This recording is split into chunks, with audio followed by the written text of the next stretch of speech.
Boa tarde a todos. Esta é mais uma reunião do grupo de pesquisa GREAT, pesquisa em estudos da tradução e adaptação, nossa reunião mensal. Hoje discutiremos o capítulo deste livro. Quem vai apresentar é a Fernanda Nogueira Rira. Tem que mais no final do teu nome. Chagas Rodrigues. Enorme teu nome. Enorme. E ela vai falar um pouco, vai apresentar o capítulo Adaptation do... Oh, meu Deus, cadê o capítulo? Agora estava aqui aberto. Adaptation and Interactivity. Tá, esse aqui, da Kylie Mike. Tá aqui, Isso. Esse é o capítulo. Por favor, Fernanda, pode apresentar. Eu estive numa apresentação com ele. O nome dele é Kyle Michael. Kyle Michael. Olha. É um nome muito comum, muito na moda, mas Kyle Michael. Que engraçado. Não é escocês, que está na moda agora. Tá. Kyle Michael. Bom, então nós temos aqui a correção do nosso querido John, Kyle Michael, o autor da... E olha que interessante, ele é jovem, John? Uma pessoa jovem? 30 e alguma coisa assim. Legal. Eu tive que pesquisar também, então, o meu primeiro slide, vocês vão ver, é uma apresentação dele mesmo, porque eu não sabia se era um homem, se era uma mulher, e, né, a gente não pode ficar se referindo ao autor, à autora, então... Claro, eu achava que era mulher, eu vou te achar que era mulher. Mas aí vai ele se apresentando primeiro, então, pessoal, eu vou começar... Tá bom. Eu vou compartilhar aqui a tela com vocês, e ele vai dizer, espero que vocês escutem.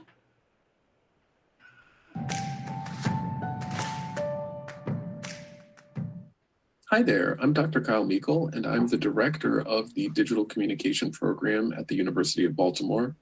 I want to talk in this video.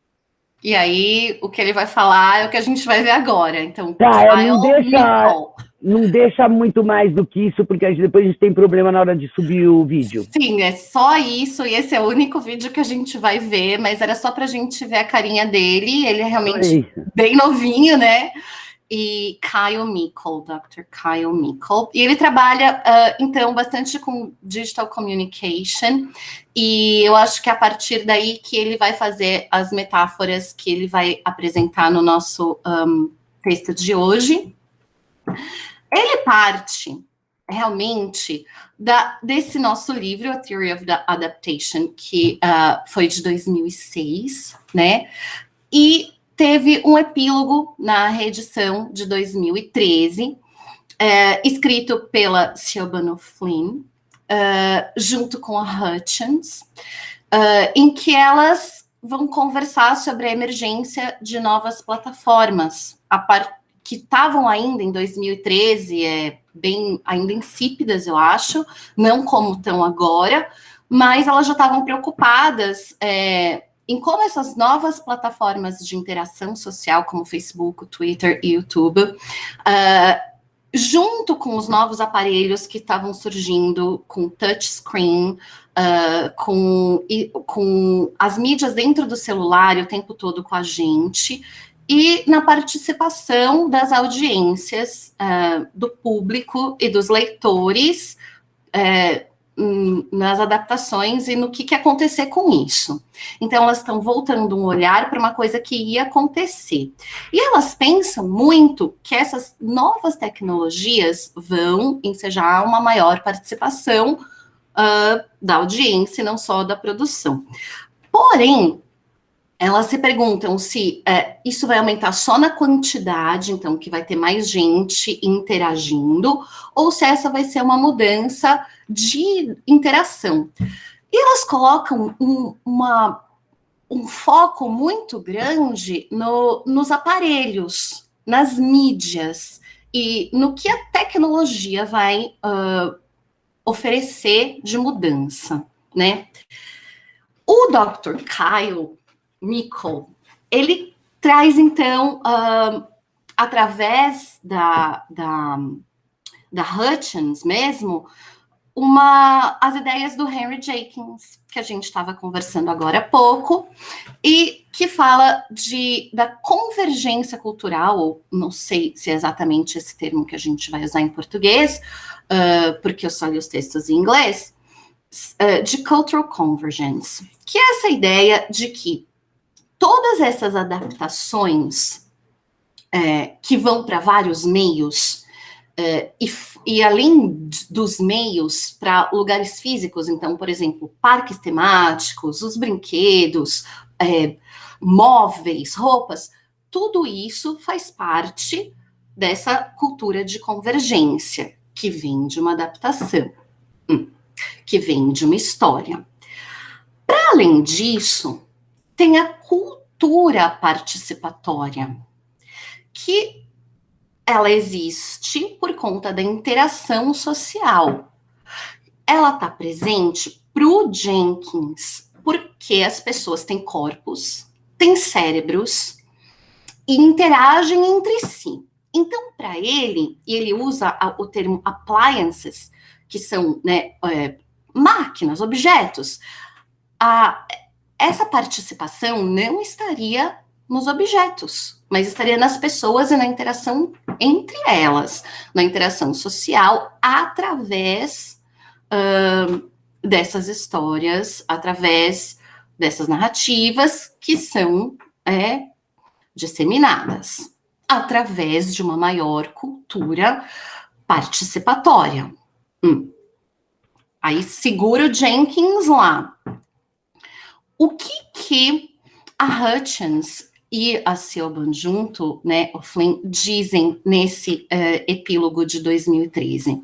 Para elas, existiria uma diferença, então elas ainda estão num binarismo entre a novel e o filme. Então, uma adaptação de um livro para um filme seriam muito daquilo que elas chamam de show and tell, que é mostrar e contar.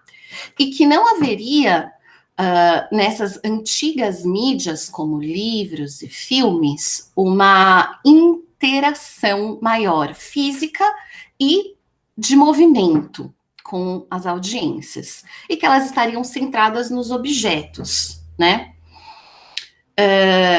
E disso viria a cultura da adaptação. E que elas é que trazem a cultura de convergência do Jenkins para discussão, dizendo que agora sim, com esses objetos novos da mídia, vai haver uma maior interação física, uma maior interação de movimentos entre os sujeitos. Bom, o Kyle não concorda com isso, porque ele acha que essa interação ainda está entre as pessoas e não só entre os objetos, e que continuar nessa oposição binária entre o que é emocional e cognitivo está nas antigas mídias, o que é novo está nas novas mídias, é o que traz a interação física, é o touchscreen, a pessoa ouvir junto com o livro. E elas citam esse livro aqui, que é Harold and the Purple Crayon, Harold e o Giz roxo, que é um livrinho de 55, gente, a história em que um menino desenha, cria os mundos dele com um giz roxo. Esse livro, em 1959, virou um filme. E nesse filme, claro, ele de 7 minutos só, ele ia escrevendo e desenhando e criando os mundos dele. E em 2011 ele virou um iBook, né, que era feito para iPads. E aí elas usam ele como exemplo de inovação na interatividade, dizendo que é uma loucura, que você pode clicar e ouvir o o livro sendo contado, que você pode ver, clicar nas estrelinhas e muda de página, e elas ainda estão encantadas com o touchscreen, que você faz assim, né, e a página vira. Bom, o Kyle Meikle diz que, como assim, né, as mães contam as histórias para os filhos, né? Os pais, algum outro adulto, tá lendo o livro e tá junto, interagindo e contando. Existiam já os livros em que você toca os botõezinhos dos livros e você escuta. Existiam os disquinhos de contar histórias, né? Então, que isso não seria uma inovação e uma interatividade trazida pelas novas mídias, pelas novas tecnologias. E que o caso seria da gente procurar o que está novo ou antigo na adaptação e tirar o foco das mídias, mas voltar para a adaptação e para a produção da adaptação. Então, como uma obra começa a produzir sentido sendo uma adaptação, e não através dos meios em que ela é adaptada, né? E que isso seria uma mudança de metodologia nos estudos da adaptação. Por quê? Porque até agora os estudiosos da adaptação se focam na forma, ou melhor dizendo, no valor da forma, né? Então, aquela longa discussão da fidelidade, e como que um livro, como ele é adaptado, de que forma ele é adaptado para uma nova mídia, mas não como essa adaptação é pensada. E essa seria a mudança de metodologia para o estudo da adaptação, né? Bom, e se ele resolve pensar lá em como uma criança pode interagir com um livro através de um giz e pintar e criar os seus outros mundos, né? E como elas podem renegar esse tipo de adaptação, de interação dentro da adaptação. Bom, e aí ele centra o estudo dele em outro livro para crianças. Por que esse foco em livros para crianças? Porque eles geram as adaptações e as histórias milhares de outros produtos. Que tipo de interatividade elas podem trazer? Então, para além do básico, então, ele traz Where the Wild Things Are, que é um livro do Maurice Sendak. Foi inicialmente um livro com as ilustrações, e dele ele virou muitas outras coisas, mas ele foca nessa segunda figura que a gente tem aqui, que é um filme do Spike Jonze, que ele é um diretor que começou a ficar famoso nos anos 90, ele fez aquele filme Her também, não sei se vocês lembram, que é sobre um homem que está se separando e se apaixona por um programa, né, que conversa com ele de computador. Ou seja, ele está bem pensando nessas novas interatividades e mídias, mas que virou, depois dessa adaptação para o cinema do Spike Jonze, muitas outras coisas. Ele teve uma sequência incrível de adaptações, desde de joguinhos, né, que são aqueles mais comuns, mas ele teve blogs, teve websites, teve toda essa parte de nova mídia, teve a parte das mídias antigas. Então, a partir desse filme, que agora eu estou esquecendo, de que acho que é 2009, apareceram outras adaptações em mídias que elas considerariam antigas. Por exemplo, foram feitas adaptações da história baseadas no livro. Então, um livro que conta a história baseado no roteiro dele, e não mais no roteiro original do Sendak. Foram feitos livros para criança de colorir baseados nesse filme, aqueles livrinhos de abrir, de pop-up, que as figuras aparecem com os monstrinhos, para recortar, para montar histórias. Então, as adaptações seguiram vários caminhos, desde essas novas mídias, as mídias antigas em papel, e outros tipos que convergem, que será que são adaptações? Tipo, móveis, roupas do filme, dos personagens. Então, a questão para ele seria como a gente pode olhar através dos estudos da adaptação com foco na produção dessa adaptação. E aí ele vai pensar em entrevistas que o Jones deu, falando sobre como foi o processo de adaptação, e que ele seguiu ideias que ele tinha quando ele escutava essa história quando ele era pequeno. Então ele partiu, claro, de um lugar pessoal, emocional, e fez a história dele. Até aí, novidade nenhuma, porque é uma adaptação.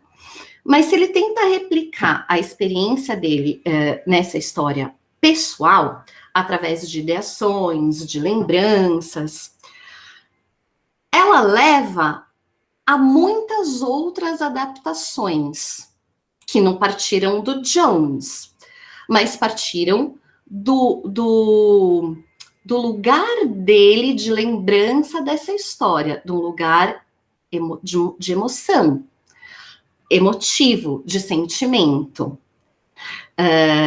Então, a busca do Mickle nas outras adaptações desse filme não vai pela forma das adaptações, mas vai para a função que essas adaptações tiveram para os produtores das outras adaptações. E aí ele pega esse livro azulzinho aqui, que é um guia para você usar a história Where the Wild Things Are na classe, na sala de aula. Ele parte de um lugar emocional, onde o Jones estava contando a história. Esse livro já existia antes do filme, mas ele foi reeditado depois de 2009. Ele foi reeditado com mudanças.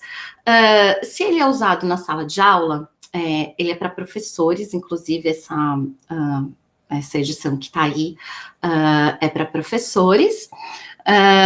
Então, tem várias ideias muito de trabalhos manuais. Então, as crianças vão recortar frases do livro, elas vão desenhar coisas que não estão lá, mas ela inclui cenas do filme. Então, tem uma cena do filme que não está na história original, em que a mãe do menino está falando no telefone sobre trabalho, e o menino tá ouvindo, ela tá nervosa, e ela diz, bom, eu acho que uma história ia fazer bem para mim.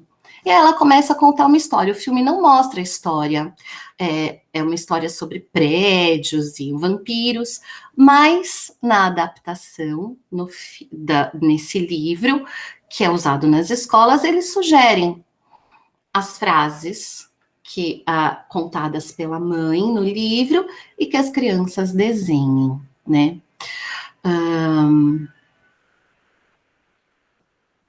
Um exemplo de uma adaptação que usa uma mídia considerada antiga, que é o livro, que são recortes, que são desenhos, mas baseada num lugar de produção diferente da adaptação.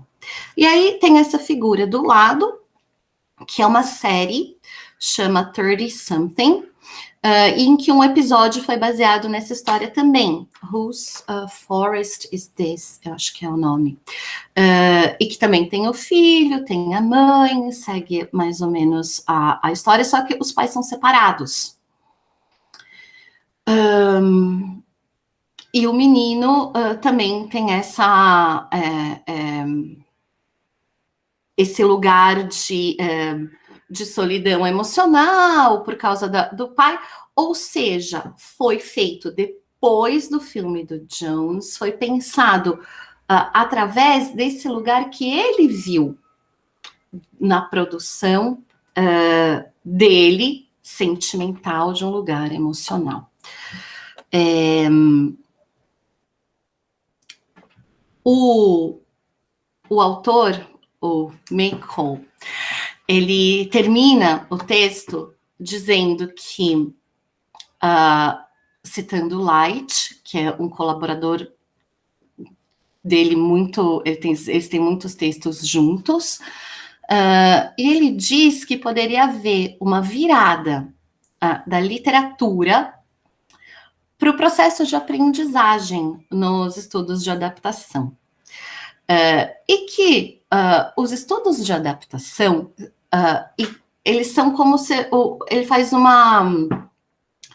um paralelo ou uma metáfora entre esse novo olhar para os estudos de adaptação como um sistema operacional.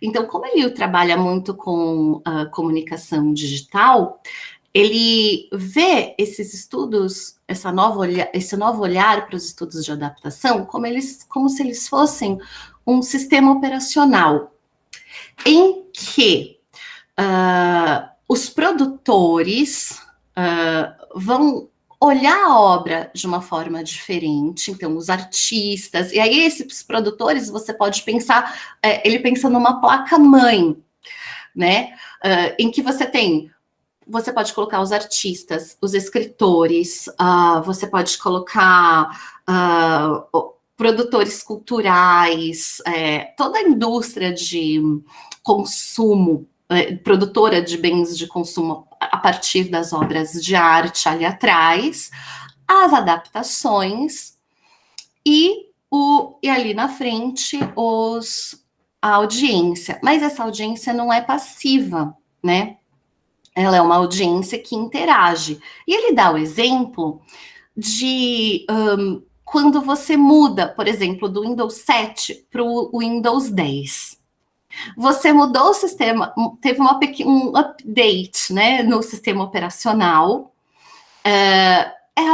Tá ali mais ou menos para a mesma função, só que tem umas funcionalidadezinhas diferentes. Isso seria adaptação, o sistema operacional. As diferentes adaptações de uma mesma obra vão causando esse impacto, né, essa interface com a obra, e vão mudando o comportamento de quem ouve, escuta, interage com essa obra. Eu separei essa frase especial, que ela funciona como um software educacional, porque o meu trabalho, a minha pesquisa realmente tem a ver com educação infantil e essas novas mídias, mas essa virada de olhar, não de tudo que é novo na nova mídia é o que causa interação, mas talvez os modos de produção, da adaptação, é que façam isso com quem vai receber essa adaptação. E aí eu penso em duas coisas, dois lugares para onde a gente pode ir com essas ideias, que são os multiletramentos, que é uma ideia bem ali da educação e de interagir visualmente com as obras, mas também algo que o Adorno falou quando ele estava pensando na televisão e nessas antigas que para ele eram novas mídias, mas que o que é moderno na televisão é a técnica da transmissão. Mas será que o conteúdo é moderno? Não. Então, parece que vem bem a calhar essa ideia, se a gente pensar nos estudos da adaptação também. Eu vou parar de compartilhar, porque acho que eu estou falando demais. Não sei se vocês têm dúvidas, alguma coisa.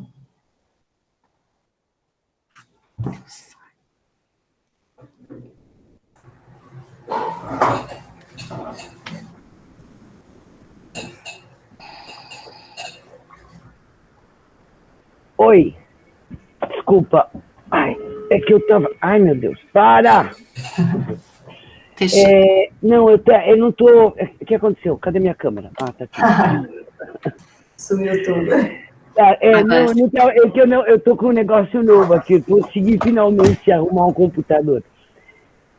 Eu amei esse capítulo, né? Não sei, gente, fala um pouco vocês. Eu sou muito suspeita para falar, não vou falar nada. Fernanda, deixa eu te perguntar. Não vou mentir para você que também não tive tempo de ler. Eu tô com um monte de coisa você ao mesmo tempo. Mas, assim, aquela introdução que ele faz, eu concordo meio que parcialmente com aquilo. Porque acho que não é nem tanto ao céu, nem tanto à terra. Acho que mudou, as coisas mudaram muito em termos de percepção e cognição, sim. É muito mais sutil a forma com que se interage hoje com essas novas mídias, né, com esses novos contatos. E eu acho que eles são muito persuasivos. A gente, quem deu aula de inglês ou de línguas, sabe que a gente falava, né, em caráter sinestésico, auditivo, visual, e a gente sabe que muita gente ama sinestesia, ama tocar, mexer, né? E isso está sendo cada vez feito de uma forma mais sutil nesses parques, vocês tem até aromas e tal, ou estava sendo feito antes da pandemia, né? Não sei quando vai voltar. Mas eu acho que essa sutileza, né, de como abordar as pessoas através dessas, vamos chamar de adaptações, né, refrações, eu acho que ela aumentou, ela mudou muito, ela tem mudado muito. E isso tem um lado bom e tem um lado ruim, eu acho, né, que é aquela preocupação de para onde vai, de quem mudou o narrador, né, que era a mãe, hoje é quem, né, e o narrador a gente sabe que ele interfere, ele é um interlocutor, ele é um intermediário, né. Então, eu acho que tem várias coisas aí que eles meio que passaram por cima, né? Que existe uma coisa que eles... Não sei, talvez esteja nas outras discussões, eu não tenha visto tudo isso, mas... agora, eu acho que essa questão de trazer isso para a educação é realmente formidável, porque aí você pega o lado bom, dos multiletramentos, de você estar usando isso de uma forma a desenvolver todo um incentivo à leitura, incentivo ao conhecimento cultural, né, uma amplitude, né, de visões, né, então, assim, isso foi só um parecer aí que eu quis falar, quis jogar para vocês, não sei o que você acha. Eu acho, então, maravilhoso isso, mas acho que a ideia é justamente essa, eu acho que ele pegou uma discussão que, se a gente for pensar 2013 desse texto, ela já é antiga, a gente está em 2021, então ela realmente é antiga, mas ele tirou isso para dar uma outra ideia de metodologia, de o que usar para a gente tirar um foco de adaptação, só disso de, muito do que eu estou pesquisando para esse projeto que eu estou fazendo, fala apenas da tecnologia, né? Então fala só, nossa, esse e-book para crianças, esse aplicativo, ele lê, ele faz o swipe assim, aparecem letrinhas e fala inglês em português. Mas espera aí, as crianças fazem isso em sala, elas fazem isso com os pais, né? Então, o que tem de novo aí? Não é essa metodologia que vai me ajudar no meu trabalho. E eu achei sensacional ele falar isso, porque você olha do lado da produção, da adaptação, né? E aí, se a gente... então é o contrário mesmo do que estava imaginando, né? Ele fugiu mesmo da tecnicidade, que é o que o pessoal faz, né? Eu acho que esse é um pulo legal. Talvez não para todos os trabalhos de adaptação, mas para essa área específica de educação que eu estou procurando, eu acho que faz todo sentido. É uma coisa que a gente em educação usa há muito tempo, né? Então, você tem uma história da Chapeuzinho Vermelho, você tem outra, e aí as crianças contam sozinhas, não é? Não é uma história só. E eu acho que trazer isso para cá, para esse lugar de pensar a adaptação, é ótimo, né? Fernanda, você conhece, acabei de colocar aí, se vocês me permitirem, queria só dar vou mostrar aqui, eu abri aqui, tem que abrir na outra, oh meu Deus, espera aí, deixa eu deixar ele aqui, que assim ele vai ficar separado. Esse livro, Inanimated Alice, e eles usam para educação. Agora, eu li, não sei se você leu sobre esse livro, eles falam, tem vários livros que falam deles, inclusive o Ratber, sabe, Scott Ratber. Olha, eu achei interessante, quer ver, cadê? Tá aqui, né? Então tá aqui. Olha, eles falam que eles usam, né, para educação, mas que é de graça, homeschooling. E aí tem toda uma história que entra e a menina viaja pelo mundo. Você conhece essa coisa? Fala um pouquinho, então, que eu fiquei toda deslumbrada, mas não entendi muito bem como eles fazem isso com educação, né? Olha como muda, gente. I teach. Tem umas coisas que... E eles se preocupam muito, achei muito legal o teu trabalho. An Introduction to Teaching with Animated Alice. O Daniel Fishling, ele fala ele fez, né, o Romeo and Juliet e um videogame para crianças, para justamente educar crianças com Shakespeare, de computador, não sei se você conhece, está num livro maravilhoso dele que eu amo, Outspear chama. Ele que organizou... Escreve aí, Silva, como é que chama o livro aí? Meu livro é maravilhoso, já pego para vocês, espera um pouquinho. Não, só escreve o nome. Não, eu sei, mas Peraí, isso aqui.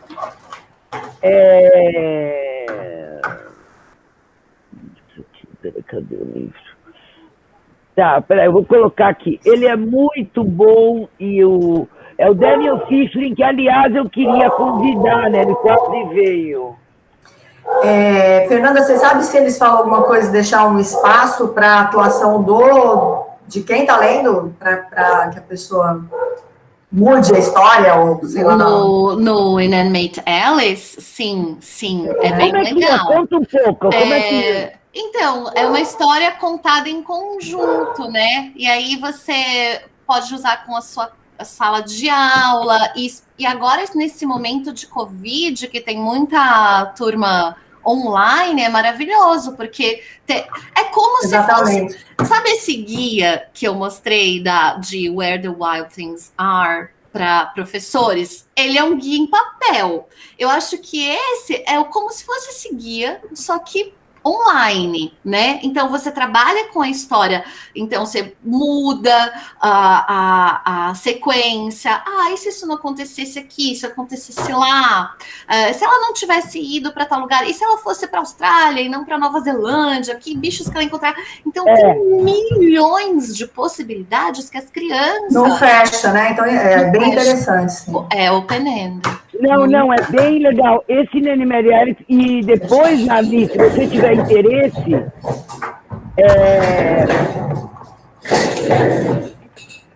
tiver interesse, Marli, eu tenho bastante material sobre isso. A gente está pesquisando. Eu quero, sim. Sobre esse tipo de coisas. Tem várias coisas bem interessantes saindo, novas. Tenho sim, Silvia.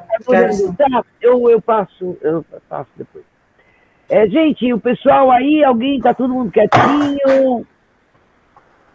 Gabriela, Pedro, a Thaís, que está sempre falando. Vamos lá. Quem mais está aqui? Deixa eu ver aqui. Bom, posso falar então? Claro, por favor, é para isso que estamos todos aqui. Ok. Bom, primeiramente, queria parabenizar a apresentação da Fernanda. Acho que foi bem didática, de uma maneira bem fácil de a gente entender, principalmente para talvez aqueles que não conseguiram ler, né? Acho que a Marli que falou que não leu, deu para pegar um pouco. Não, ela foi super didática, né? Ela Sim. foi super didática, parabéns. E, inclusive, assim, eu quero fazer meu comentário, mas já deixo enfatizado que, assim, sou professora de ensino regular, porém, dou aula desde prézinho, né, vamos dizer assim, isso que a gente chamava antigamente, né, o ensino infantil até o ensino médio. E eu posso dizer que, apesar disso, não sou uma grande autoridade em termos de teoria, mas o que eu achei interessante dessa proposta que o Kyle deu é justamente essa, assim, não sei se eu estou dizendo o termo exatamente correto, mas vamos dizer assim, a quebra da quarta parede da narrativa, vamos dizer assim, né? Então, faz com que a criança ela tenha essa interação. E eu percebo, não sei se vocês concordam comigo, mas parece que essa nova geração, ela sente essa necessidade maior de estar dentro da história. É algo diferente do que a gente tinha quando a gente era mais novo, né, que a gente só tinha realmente o livro. Então, a nossa interação era ali enquanto leitor, às vezes tinha algum narrador que falava com a gente em algum momento, mas era uma coisa diferente. Hoje, já parece que há um movimento maior. Eu vejo, por exemplo, né, que as plataformas de streaming, tipo a Netflix, né, você tem alguns filmes que você cria a história, você cria o final, você faz as escolhas, tipo um jogo, parece que tudo meio que tá ligado a essa questão. Isso, Bandersnatch, perfeito. Então, assim, eu particularmente, né, apesar dos poréns, vamos dizer assim, eu acho um movimento muito positivo, né? Principalmente porque, assim, a criança, de maneira geral, ela adora falar quando você dá aula, né? Eu que dou aula de inglês para criança, eu posso dizer, ela quer o tempo todo estar ali na aula interagindo, e se você não pode, ela vai, entendeu? Então, você ter essa contação de história em que você insere a criança e ela cria o imaginário junto, eu achei maravilhoso, não tenho palavras. Enfim, é esse meu comentário. Nossa, eu acho que é isso mesmo, Gabriela. E eu também dou aula de inglês, sempre dei, né? Essa foi a minha carreira de professora de inglês, de todos os níveis. E eu acho que tem uma mudança de quando eu era aluna, não sei você ou os outros, mas a gente recebia os textos de uma forma muito passiva mesmo, né? Então, e quando você ia para o ensino médio, que você discutia e tinha análise crítica, essa análise também vinha de cima, então ninguém te perguntava. E isso é uma mudança que vem vindo desde Paulo Freire, né? De você colocar o leitor dentro da obra, não era isso que ele dizia, né? Então é uma coisa que vem surtindo um efeito. E esse efeito é o que a Gabriela acabou de falar, que todas as mídias, e não somente as antigas, que são os livros e as histórias, mas a Netflix, esses livros online, todos eles vão querer a participação do leitor. O leitor está convidado a interferir na obra, a mudar. Isso é adaptação, né? Então, acho que aí é esse o pulo da metodologia do Kyle que pode abrir uns horizontes a mais para a gente. Isso tem acontecido por causa dos letramentos na escola. E os leitores querem participar, eles querem contar as histórias do jeito deles. Então, por exemplo, o Harry Potter, a autora fez coisas erradas, falou que não devia, sei lá, eu não quero mais ler o livro dele, tudo bem, agora eu vou escrever com os personagens dela. E tem milhares de histórias novas. Então, o leitor falou, tudo bem, deixa eu pra lá, eu escrevo os meus. Então, isso é maravilhoso, né? E são adaptações. Tem tem aqui, não, estou procurando aqui estava procurando aqui, depois eu procuro a página do Daniel Fischling, porque como ele estava programado para vir para a Jota 2019, mas o pai dele adoeceu e ele não conseguiu vir ao Brasil, então a gente teve que nós substituímos. Mas eu tenho todos os sites deles aqui, eu vou encontrar, já mando. Mas eu primeiro vou ler essa pergunta, né? O Pedro está sem microfone, que eu serei a sua voz, Pedro. Vou te representar aqui. Então, quem fala é o Pedro Benettoni. Ele diz: eu gostei desse tema pelo fato de eu ser das artes plásticas. Olha que legal. Isso que é bom desse... Aliás, gente, o pessoal novo adoraria se vocês pudessem se apresentar. Ih, meu Deus, o Pedro está sem microfone. Bom, você escreve aqui, eu leio, Pedro. Fala só isso, uma coisa assim, né? Da onde vocês vieram, se é da artes plásticas, da letra, se é da biologia, se é da física, economia, sei lá. E qual o interesse de vocês com o grupo? Então ele fala assim, eu vou recomeçando. Eu gostei desse tema pelo fato de eu ser das artes plásticas e porque a interatividade começou a entrar demais nos projetos de arte. E eu, particularmente, tenho muitas reservas quanto a isso. Nossa, não sei a idade, mas às vezes, tem gente jovem também que não gosta muito disso. Apesar de gostar de jogos, filmes e versões interativas dos assuntos, porque ao mesmo tempo que a interatividade dinamiza o aprendizado, eu também sinto que a linguagem do ensino vai ficando viciada. Se o tema não é interativo, dinâmico, se o tema é mais moroso, mais lento, eu observo um desinteresse diante do tema. Sim, isso que ele está falando é relevante, hein, gente? Porque eu não dou aula, já dei aula, mas agora não dou mais. Mas, com gente jovem, né? Eu já dei aula para a escola, mas não dou mais. Mas a gente percebia uma certa dificuldade para leitura, né? E textos um pouco mais longos. Ele acaba aqui, só vou ler só o final dele.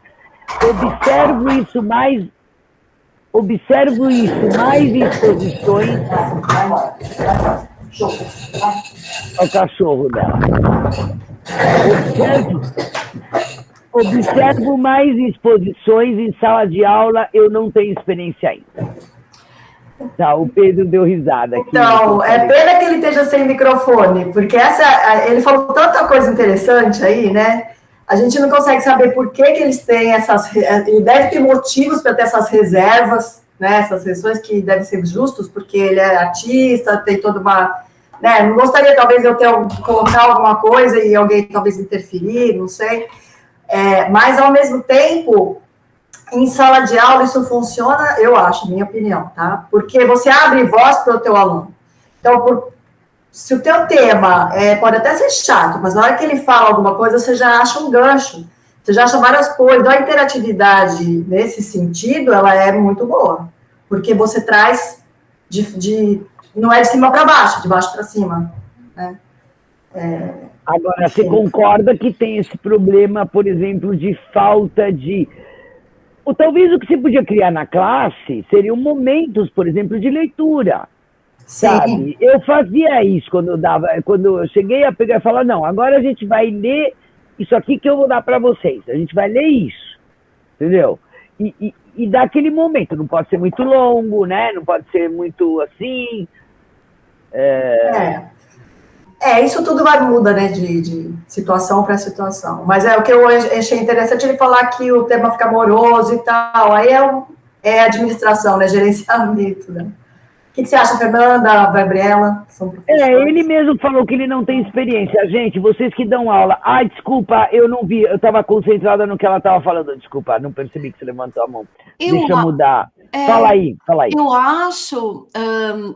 que esse é a coisa legal do texto do Caio, porque ele diz assim, pega uma adaptação. Então, a adaptação, ela tem um lugar emocional, né? Porque a pessoa tem uma memória dessa adaptação. Então, se eu estou falando de crianças bem pequenas, vamos lá, 8 anos, elas conhecem a história da Chapeuzinho Vermelho, elas já ouviram muitas vezes, desde pequenos. Se você traz um texto, que é uma adaptação da Chapeuzinho, mas você fala, olha, vai ter uma surpresa aí no final, porque é uma adaptação, a Chapeuzinho, sei lá, a gente tem um monte, né, de novas desfechos para uma Chapeuzinho empoderada. Lê até o final, eles vão querer descobrir o que está ali. E aí, esse letramento vai se dar de outra forma, e vai se dar de uma forma através do emocional. E aí, tanto faz se a interatividade vai estar nesse emocional, se ela vai estar no cognitivo, se ela vai estar no físico, no sinestésico. Não sei, né? Pode ser para as artes plásticas também, você pode criar uma nova Chapeuzinho. Isso é uma forma de interatividade, porque como é que foi esse final? Ela saiu com... Tem uma história dela que ela sai com o casaco, com a roupa do lobo.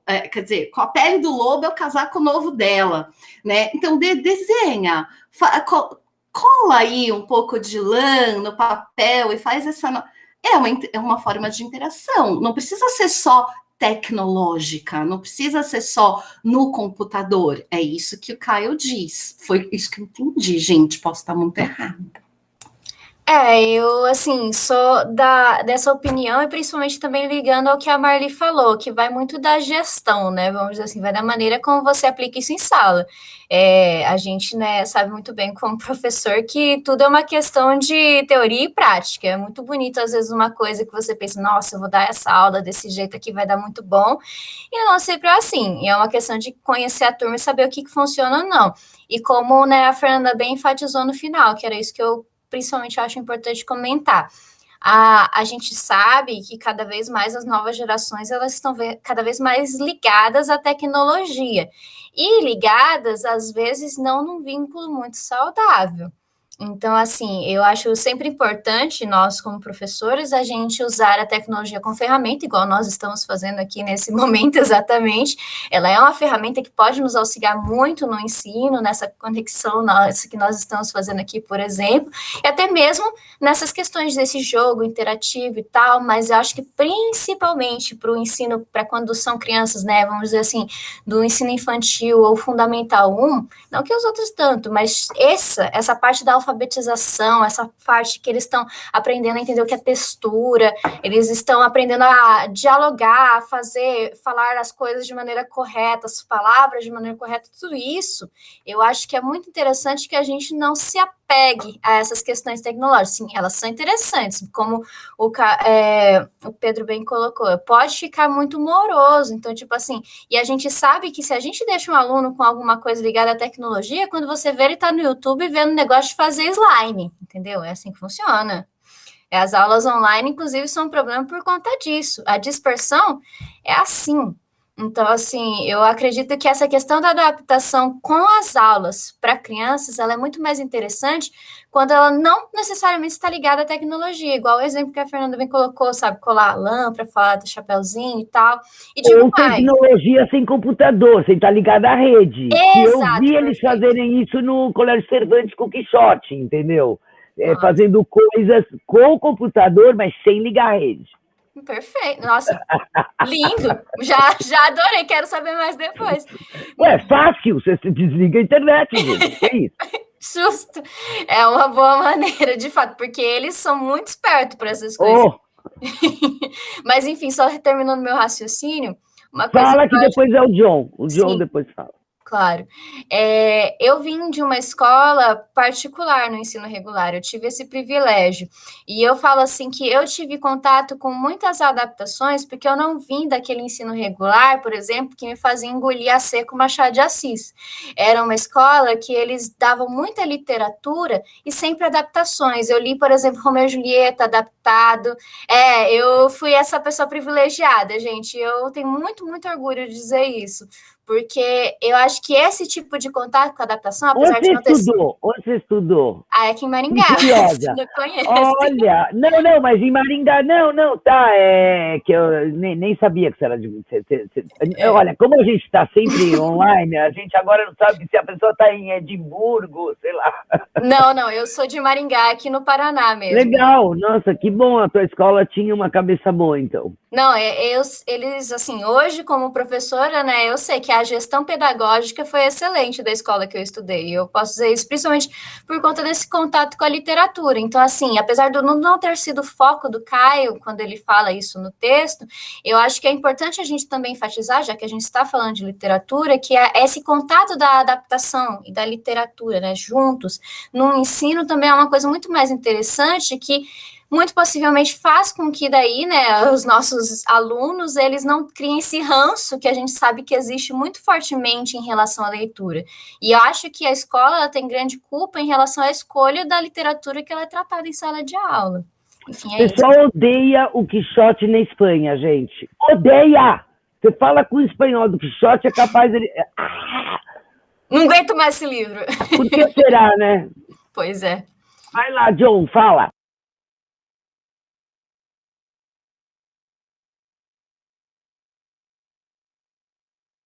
Tá desligado, John. Sim, não, ligando agora, ok. Acho que duas, três, agora 4 coisas. Então, Silvia, relacionamento com Quixote é o mesmo do que na Inglaterra, não só Inglaterra, com Shakespeare. Inglaterra e Estados Unidos também eles têm problema com algumas coisas desses. E agora, claro que tem todas as novas inovações como o mangá Shakespeare, que é muito, muito popular, que já ganhou prestígio acadêmico, que alivia a sentença a Shakespeare que as crianças têm. Mas falando assim, tem acho que 3 coisas para falar. Primeira coisa que isso do que os jovens não estão lendo, os jovens são vagabundos, os jovens não fazem nada, uma coisa que acontece em cada geração. Eu acho que foi o Pedro que estava escrevendo uma coisa preocupado que os alunos dele não estão lendo, tentando impedir... ele nem tem aluno, não sei, ele é jovem, o Pedro. Olha, ele falou que ele nem tem aluno, que é pelo que ele tem visto, ele falou. Sim. Eu tenho essa preocupação com minha filha de 9 anos, que vários de vocês conhecem, que ela não tem muito interesse em livros, mas ela está lendo bastante no WhatsApp. Toda hora lendo no WhatsApp. Então, e tem livro de WhatsApp hoje em dia, né, John? Já te falei, tem livro de WhatsApp. Sim. Então, vamos ver. E claro que a preocupação, a preocupação da geração, 2 ou 3 gerações atrás, era de que as crianças só leem gibi. Agora, gibi, graphic novel, tem prestígio acadêmico. Deve ter alguns pais que não permitem que as crianças leiam graphic novels, mas eu acho que muitas crianças ganham graphic novels, presente de Natal, aniversário, etc., até de pais bastante conservadores. Segundo ponto, isso do convergence media, multimídia, que Kyle Mickle fala em algum lugar, não é uma coisa tão nova. A gente pode pensar de 100 anos atrás, pop-up books, claro que juntando com todos os soldadinhos, fazendo brincadeira não eletrônica, mas com realia, com os brinquedos. Então não é uma coisa nova, sempre houve várias mídias com quais crianças, adultos podiam interagir. O outro ponto também, Kyle Mickle, ele escreve sobre várias coisas. Eu tinha aqui, deixa eu ver onde que está. Eu escrevi alguma coisa sobre... ele tem um ensaio sobre pornographic adaptations. Ele fala, é muito engraçado, é bem legal. No Quixote também tem um pessoal que faz coisa. Segundo o meu filho, assim, a regra número 99, sei lá, o número da regra 42 do internet, if there is a porn on it, uma coisa assim. Sim. Não, eu ensaio aqui, pornographic adaptation, parody fanfiction and the limits of genre. Basicamente, ele fala que a gente não tem ferramentas para analisar, para discutir adaptações pornográficas. E ele especialmente trata nesse ensaio a série 50 Shades. E só vou ler aqui a coisa, um parágrafo só que eu escrevi. Mikko suggests that as we do not yet have the tools to handle pornographic adaptations, like video games, which Linda Hutchin describes as immersing us physically and kinesthetically, we should respond physically to pornography. Aí vocês podem usar as suas imaginações. Aí.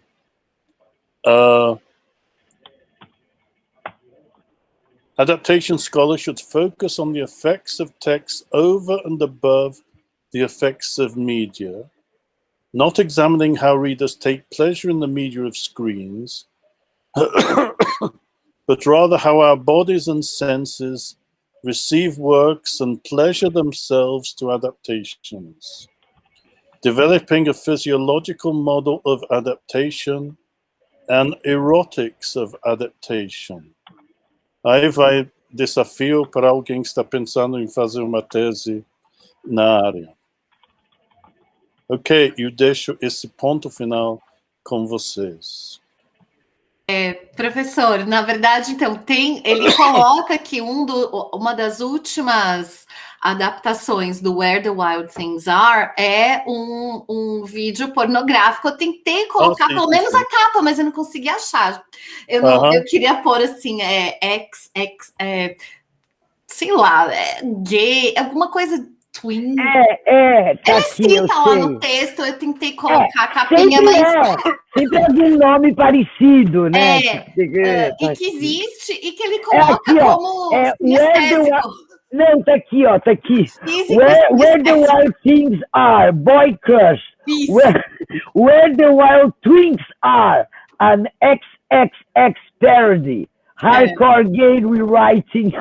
Então, a gente acha que não está mesmo pronta para discutir isso como uma adaptação, mas que ela seria. Mas claro, imagina. E física seria, e é uma adaptação de qualquer forma. Quero ver eu apresentar aqui na USP projeto desse. Eu não achei nem a capinha do filme para colocar. Tá bloqueado aqui para mim.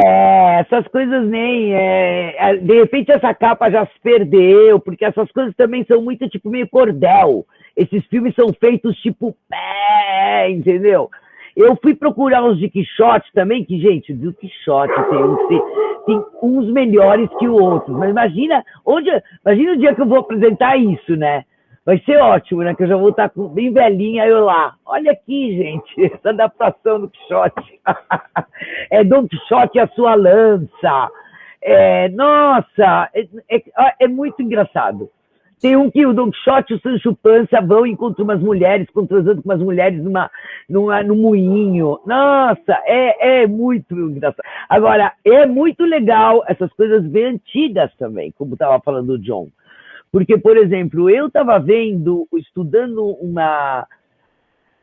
essas coisas de transmídia antigamente, e tinha um programa que começou, Capitão O, acho que se chamava Steve O, era na época da guerra, e os caras, aí a criança comprava, e primeiro era no rádio, depois foi para a televisão, aí as crianças compravam e vinha tipo uma caneca, e você ganhava a carteirinha que você era também do clube, bom, tipo o clube do Disney, essas coisas, só que isso em 45. Pensando nisso que o professor falou mesmo, e você, tirar o foco de só a nova tecnologia é interativa, né? Será que é só a nova? Sim, tem muito que está escrito sobre isso, mas tem interatividade de outras formas também na adaptação. E a gente pode usar isso nos nossos novos estudos, como estudiosos da adaptação. Que não existe mais, que era muito popular quando eu era criança, era scrapbook.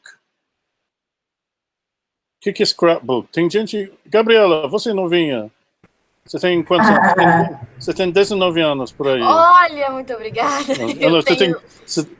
Você tem cara de 19 anos. Olha, as pessoas vivem dizendo isso, mas eu tenho 24 já. Tudo isso? Continua novinha. Obrigada. Você sabe o que é scrapbook? Sei o que é. O que é? Pelo que eu entendo do conceito, scrapbook é um livro de desenhos. É isso? Ou eu estou entendendo errado? Não? O que é um scrapbook? Então eu não sei. Ninguém nunca viu. Isso. Aqui tem vários tipos de recortes. Tem com fotos, né? Recortes, cada um faz do seu jeito. Meu scrapbook sempre era de esportes. Recortes de jornais sobre esportes. Peraí, você... eu sei porque eu vi em filme, tá? Não porque que eu vi na minha vida, mas... Aí tem gente que tem aquele livro pessoal, acho que tem um nome... Diário? Não lembro. Diário, mas é um diário é uma coisa muito pessoal. Journal. Alguém sabe? Vou pensar no nome. A gente falava agenda, né? Agenda. Não, mas o scrapbook é quase um livro de memórias, né? Você vai colocando várias coisas que você tem interesse, recorte. Isso, tipo um moodboard, aí as amigas procuravam, aí colocavam o ingresso do cinema, a foto das amigas, a frase motivacional, tudo junto. Nossa, incrível que minha geração não teve isso. É tipo um caderno que você cola todas as coisas que você gosta. É tipo o avô do Pinterest. O avô do Pinterest. Agora isso. Agora eu peguei um filho. O avô do Pinterest. Tá vendo como tudo tem uma origem? Agora sim. Adaptações, gente. Adaptações. Nada se cria. Tudo se transforma. Então, scrapbook era multimídia. Era. Porque se usava um pouco de tudo. Você pegava do jornal, da revista, do lixo, folhas do chão, folhas de outono no chão, etc. Fotos, um pouco de tudo. Então a gente está pensando que estamos na era de multimídia eletrônica, mas estamos esquecendo coisas como scrapbook. Deve ter algumas pessoas que ainda têm scrapbook, mas acho que muitos poucos. Isso se comprava um livro especial com folhas grandes que se colava em cima, aí se passava um tempo livre recortando do jornal, da revista, colando, escrevendo uma coisa. Então, conforme seus gostos, sim. Engraçado que o Pedro comentou aí essa coisa da amorosidade e tal, e a gente colocou... eu tenho isso para mim, de que hoje tudo tem que ser muito rápido. Então, o próprio scrapbook virou o Pinterest, né? Que a gente vai lá, já pega e já vai, já... O tempo e a quantidade... De ocorrências no tempo ficou supervalorizada, e a qualidade, né, não tanto. Não, o Facebook, por exemplo, porque, por exemplo, eu sempre fiz muito diários de viagem, que eu fazia isso, você está falando, John, eu colocava ingressos, fotos, umas poesias, coisas que como você falou, um guardanapo de um restaurante, coisas que eu ia colando. Agora, eu acho que a Marli tem razão, isso acho que foi meio substituído pelas mídias sociais, não é que as pessoas não fazem, elas querem essas memórias, mas, por exemplo, elas tiram uma foto de uma comida, se elas estão com o namorado e foram no cinema, por exemplo, agora um monte de gente tem foto de quando tirou vacina, quando tomou vacina, foi uma maneira, é um scrapbook, entendeu? Antigamente, bom, né, se bem que negócio depois você tem que levar de novo para tomar a segunda, mas seria uma maneira, a pessoa coloca lá... A Miri falou do bullet. Por exemplo, eu descobri que pouca gente coleciona selo agora. Eu achava lindo colecionar selo. Eu guardei um monte de selo, quis dar, ninguém quer os meus selos. Ninguém manda carta mais, né, Silvia? Agora é tudo e-mail, então... Não, mas mandam, eu até recebi, eu recebo, quando a gente compra coisas, às vezes vem uns selos, assim, meio raro, mas vem. Mas são lindos, eu não consigo jogar fora selo, gente. Não consigo jogar fora selo. Não, meninas. Moedas. Rapidinho, só 3 colocações sobre isso, que eu acho bem interessante, até a questão de comentários. Eu estou aqui procurando o meu scrapbook de high school para mostrar para vocês, mas não estou achando. Ai, que demais! Porque o legal do scrapbook era levar para a escola justamente para pedir para as amigas escreverem, fazer um... Né, os Sim, a gente tinha isso. Tinha que escrever. E só que hoje em dia eu acho tudo muito mais efêmero, porque, por exemplo, vai lá no Twitter, tu pode apagar os teus tweets antigos. E tem comentários que eu coloquei no scrapbook das minhas amigas que estão lá forever. Eles não vão ser apagados, né? Então, claro, tem a questão da interação, tem a questão do comentário, mas também tem a questão do efêmero, porque vai lá e apaga, né? Deleta a página do Face, já não está mais lá, apagou. Né, o Orkut acabou, quantos depoimentos lindos não foram embora junto com o Orkut? E os scrapbooks, não, eles ficam. Tem menos exposição, claro, mas também tem mais permanência, né? Não, sim, eu te digo porque eu não sei mais o que está acontecendo agora, porque eu não tenho... Meus filhos já estão na outra idade, já são grandes, e eu não tenho netos ainda, então eu não sei o que está acontecendo. Então eu não sei o que eles estão fazendo hoje.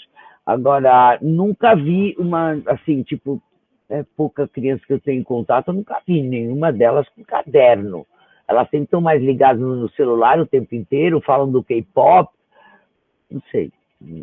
As poucas, hein, gente? Assim, tipo, eu vejo, Silvia, que hoje em dia é uma questão muito Quer mais... dizer, eu tenho uma neta tortinha, mas eu tenho 7 anos, desculpa. Não, tudo bem. É só assim que eu acho que nessas novas gerações, eu falo, né, porque eu sou professora, então eu tenho contato com gente bem mais novinha do que eu. E eu vejo que eles curtem muito essa questão de registrar as coisas nos aparelhos eletrônicos, digitais mesmo. Então, e as nossas mídias que a gente usa, elas nos fornecem isso, né, as redes sociais. Então, por exemplo, eu vi não faz muito tempo que, não sei se vocês sabem, se vocês fazem com que o celular de vocês salve todas as fotos que vocês tiram no celular e carreguem todas direto para o Google Fotos, você pode entrar no Google Fotos e pesquisar a cara da pessoa, e todas as vezes que a cara daquela pessoa estiver numa foto, você vai achar só as fotos que estão com a cara daquela pessoa. Então, por exemplo, se você quer postar uma foto com a pessoa, você vê todas as fotos suas salvas com aquela pessoa e pronto, o problema é resolvido.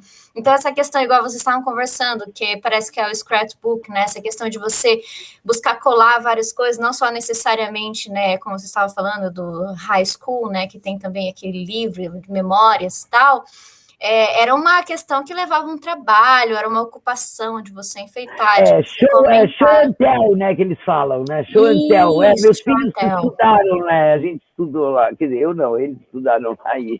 Então, e tem todo esse trabalho, né, de você montar isso, de você configurar. Hoje em dia, não, hoje em dia você puxa, vamos dizer assim, puxa a foto que está salva do seu celular, posta no Instagram, que hoje em dia o Facebook já está fora de moda, né? E daí tudo certo, né? Hoje em dia tem o TikTok também, que é ainda mais na moda ainda. Então é uma coisa assim que parece que cada vez mais esse cuidado com a memória, né? Puxando o gancho com o que você estava falando, né? Que o efêmero está se apagando, vamos dizer assim, meio que se perde, né? Quase como se parece que a gente está, de alguma maneira, tentando controlar o tempo, controlar aquilo que a gente foi agora e todo esse processo que, querendo ou não, faz parte de uma construção pessoal nossa, né? Enfim, só um pensamento que me veio. Estou colocando mais alguns livros aqui, só tem mais um também que eu adoro, gente. Eu estive estudando muito essas coisas, esses livros são os livros que aparecem em todo lugar, sabe assim, quando o pessoal estuda e sempre tem aquele livro, né? Então, eu só queria comentar uma coisa que o Pedro falou, ele colocou sobre... Eu vou até ver se eu acho aqui para ler de novo. O Pedro falou e sumiu, né? Agora ele escreveu aqui, ó, o scrapbook tem toda a questão do recorte, toque de material, design. O feed social já está pré-determinado, às vezes censura a gente, dependendo da arte que você quer guardar. Então é isso, a rede social ela tem esse problema, né? Isso que é uma das coisas que preocupam. Ela vai te direcionando, algoritmos, né? Você está lá, e essa coisa da sociedade líquida que eles falam, né? Que é tudo muito rápido, isso já está vindo com a tecnologia já há um tempo, né? A pessoa não fica mais de 30 segundos por isso que fake news pega tanto. Você não fica mais de 30 segundos lendo uma mensagem, você já passa para outra. E aí você não lê com profundidade. Então você é pego no gancho de um fake news. Mas, enfim, o que ele falou ali é interessante por conta disso. Você fica... esse é o bacana, talvez, de usar a internet para isso que a Fernanda... Né, para isso que o texto colocou. Né, usar para alguma coisa realmente produtiva, de um lado positivo, vamos dizer assim. Né? Esse último que eu coloquei agora, gente, Electronic Literature in Latin America, Fantastic, esse daí fala... esse daí que eu acho que nesse que eu encontrei aquela moça brasileira que eu convidei para a mesa redonda. Nós temos, não sei, Fernanda, se você sabe, nós temos uma mesa redonda do webinar do Citrates. Gente, eu entrei outro dia, comentei com o John, é o nosso blockbuster, 3.250 views, tá? É o único que tem tantos views assim.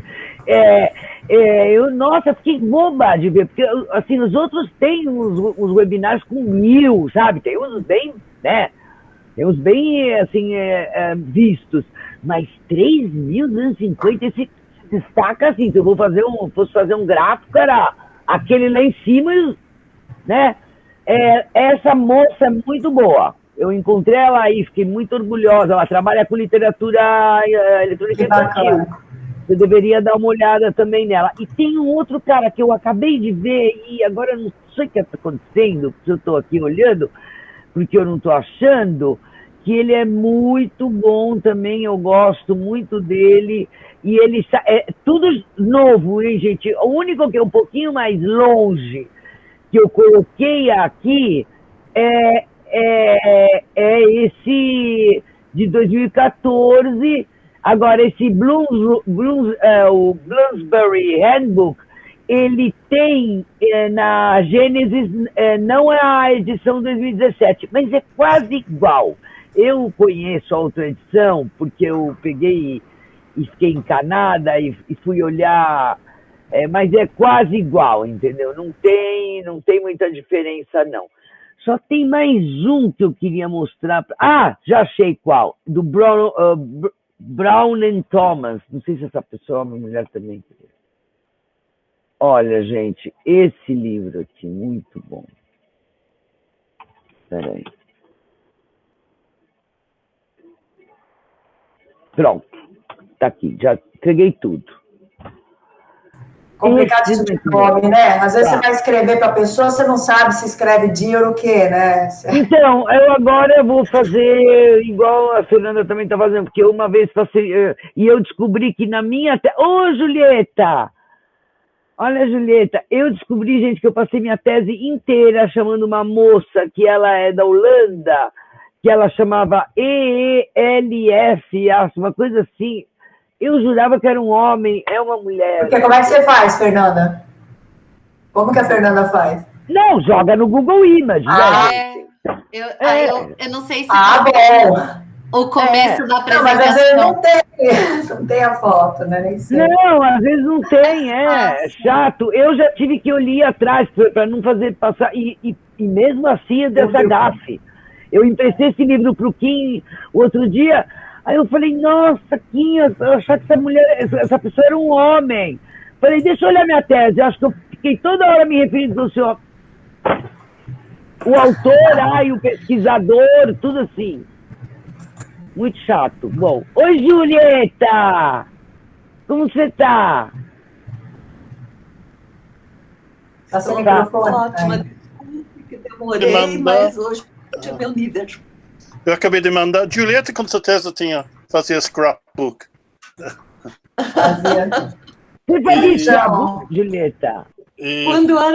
Quando era adolescente, eu tinha. Sim. Eu também, isso que eu falei. As fotos. Não, eu mandei scrapbook para todo mundo. Deve ter venda de scrapbook bonito e velho também. Ai, que horror! Imagina você vender scrapbook. É muito pessoal.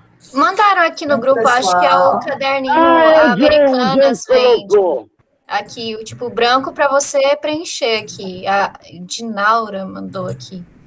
Deixa eu ver. Eu vi eu não abri, deixa eu ver.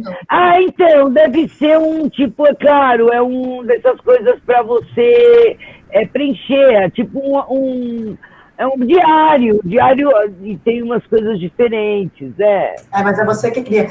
Mas deve ser interessante pegar um scrapbook de alguém famoso, né? Sim, tem digital scrapbook online, não, scrapbook papel ainda, dá para comprar estante virtual, eBay, tudo, sim.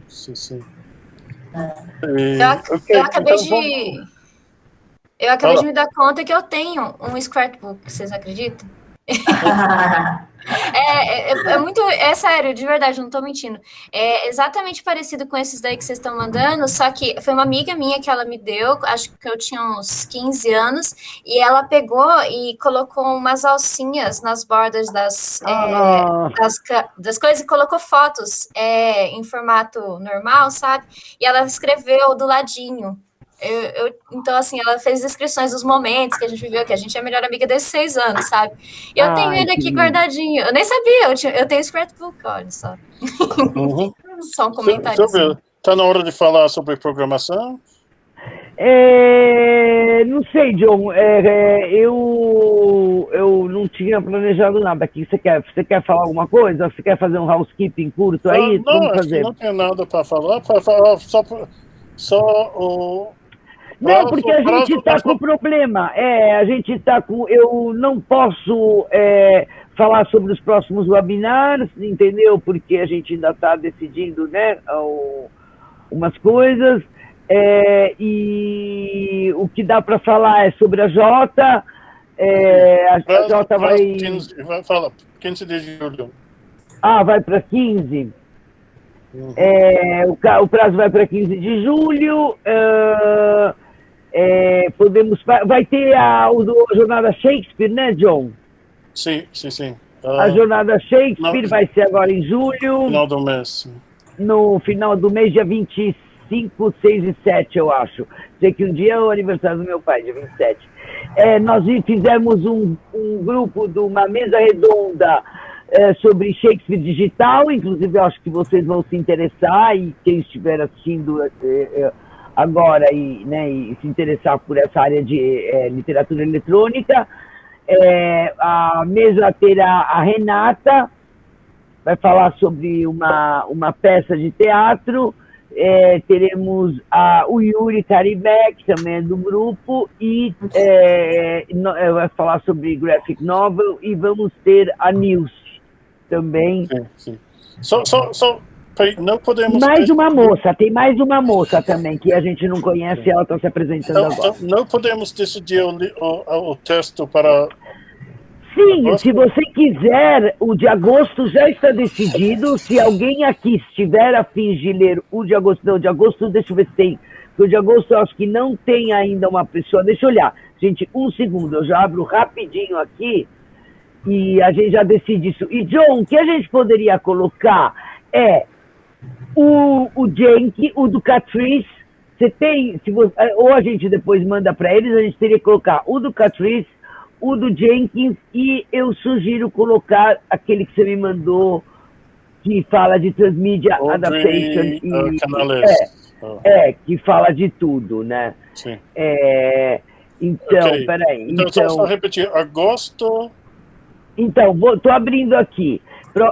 Então, agosto nós temos a Dinaura, Adaptation and Fidelity. Dinaura, então, tinha esquecido, eu estava abrindo aqui.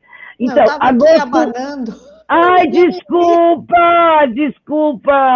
é que eu tô com um monte de documento aberto para procurar, entendeu? Eu não vi, desculpa, eu estava com o documento aberto. Ela, dia 2 de agosto. Ela tem Adaptation and Fidelity. Então, aí a próxima reunião é dia 6 de agosto, desculpa, John, que eu mudei dia 6, tá. Aí agora, dia 3 de setembro. Tá. 3 de setembro eu vou colocar aqui, ou Catrice ou Jenkins. O Jenkins. Não sei, a gente... Vai, Catrice, então, Catrice. Então, primeiro Catrice.